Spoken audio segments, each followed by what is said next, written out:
It's been a dangerous 24 hours, especially out on the roads, but thankfully the sun came out this morning so we can hopefully get rid of the slick conditions out there. The snow started falling around 6 o'clock last night, depending on where you live. It didn't take long for scenes like this to develop. Drivers were taking it very slow, but some roads were just too icy and snowy, and the result was chaos. Tow truck drivers were likely pretty busy as well.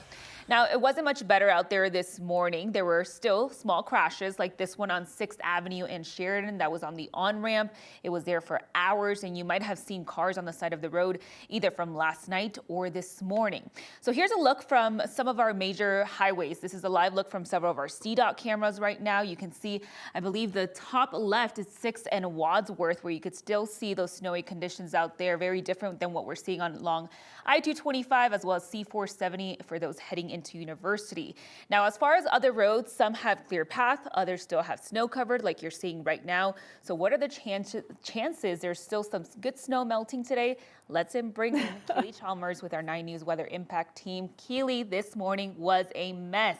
What are we seeing? It was brutal. And the reason why is because the temperatures were below freezing. Nothing could melt. So the snow fell and just froze on the roadways. It was still there this morning. Folks head out on the roads. Even if there wasn't a lot of accumulation, that just thin layer of snow and really ice is what caused some problems. So yeah, it was a mess, but things thawing, things are changing. A different afternoon in store for us. We're seeing the melt here in the 9 News backyard. Here's a live look at the Eisenhower-Johnson tunnels, and certainly a wintry scene up in the mountains still as snow will continue to fall. So I-70 through the mountains still going to be a little bit more of a winter driving situation. But again, down at the lower elevations, things are starting to look good. Let's go ahead and take a look at overnight snowfall totals. 8 inches in Winter Park, Crescent Village 6 inches, Evergreen 5.9, Lone Tree 2.1, Edgewater 1.3. But again, the bigger story, not really necessarily how much snow fell, is that the snow did fall. It froze overnight and caused some very, very treacherous driving conditions this morning. Hey, we are creeping above freezing, though. 35 degrees, winds out of the north, 6 miles per hour. Current temperatures, we are in the 30s for the most part across the plains.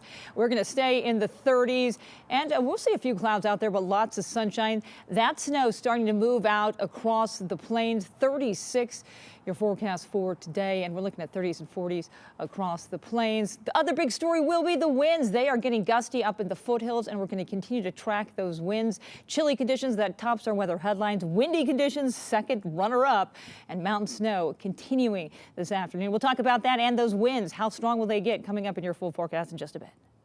Keely, thank you so much. The man caught in Pennsylvania yesterday is now behind bars, charged with the murder of the UnitedHealthcare CEO, Brian Thompson. Now, more and more details about the 26-year-old are coming to light. NBC's Stephanie Gosk has the latest on this ongoing investigation. Manhattan prosecutors filing a murder charge against Luigi Mangione for last week's shooting of UnitedHealthcare CEO Brian Thompson, gunned down in the streets of Midtown Manhattan as he was visiting for a conference. Police launching a multi-state manhunt.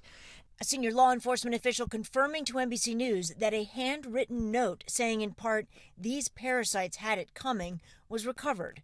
The 26-year-old suspect was captured Monday, recognized by an employee at a McDonald's in Altoona, Pennsylvania, 5 days after the murder and 280 miles away. Police say Mangione's identity was not on their radar until the sighting. We did not have his name prior to today. Officer Tyler Fry, just 6 months on the job, responded with his partner. He was wearing a blue medical mask. As soon as we pulled that down, or we asked him to pull it down, me and my partner and I recognized him immediately. The arresting officers asking him if he had been in New York City recently. He became visibly nervous, kind of shaking at that question. According to the complaint, Mangione initially gave police a fake New Jersey driver's license, the same one police say was used to book a room at a Manhattan hostel.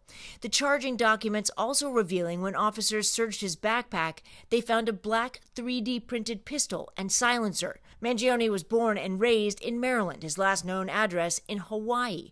The high school valedictorian later graduated from the Ivy League school UPenn in 2020 with a master's degree in computer science. The Mangione family reacting to the news, writing they're shocked and devastated by Luigi's arrest and extending their prayers to the Thompson family. The case sparking global interest and some online backlash against the insurance industry.